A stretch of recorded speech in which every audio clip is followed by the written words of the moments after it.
the biggest problem facing the black community is not a need for a Black History Month or a need for a Juneteenth.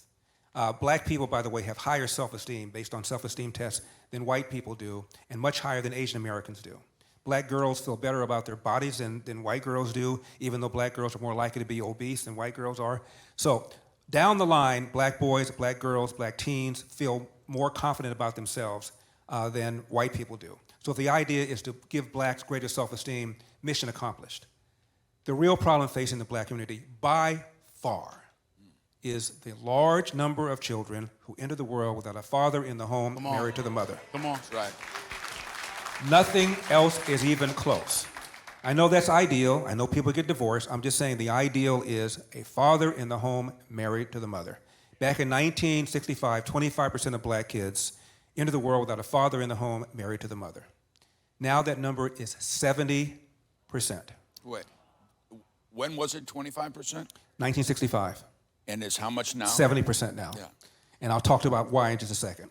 Now 25% of white kids enter the world without a father in the home, married to the mother, which was 8% back in 65.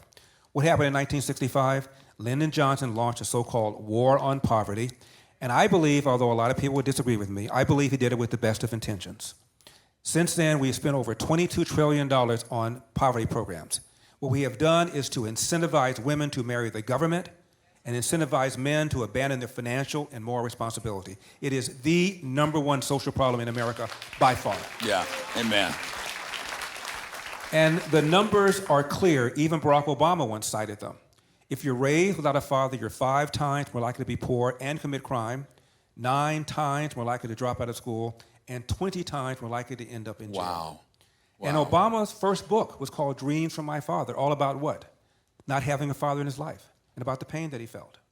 You think about some of the most prominent so-called black leaders in America. Louis Farrakhan. Louis Farrakhan's mother was estranged from her husband, had a boyfriend, took back up with the husband briefly, got pregnant with Louis, and tried to abort him with a coat hanger. Al Sharpton. Al Sharpton had a nice middle-class life. Father ran away with another woman. Down to the hood he went. I mentioned Barack Obama. Jesse Jackson. Jesse Jackson was raised in South Carolina, and in those days it was rare for a black kid, particularly in the South, to be raised without a mother and a father in the home. Jackson's mother was a teenage mother who was impregnated by the married man who lived next door.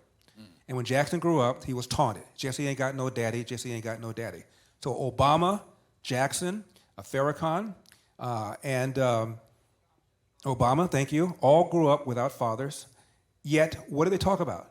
Racism, racism, racism. When they know from their own experience what troubled them the most, what hurt them the most was not having a father in the home. They ought to be talking about it, but they're not. Yeah. And if you talk about it and you're black, you'll be called, as I was called by the LA Times, the black face of white supremacy.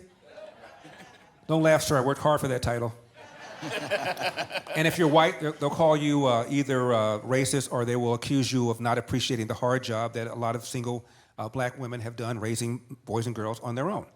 But it is the #1 problem facing America, and the fact that we're not talking about it is a real problem. There's a columnist named Nicholas Kristof. He writes for the New York Times, which I read, so you don't have to. He's a long-time left-wing columnist, and after I began talking about this about 6 months ago, he wrote a long column and chastised, quote, fellow liberals for ignoring this problem, and said we need to address this problem. By the way, he wrote a column a few days ago where he talked about what's happened to LA, New York, Chicago, and he said, what have we liberals done to these cities? So even people like that are beginning to realize that these left-wing policies have consequences, and they are wholly bad.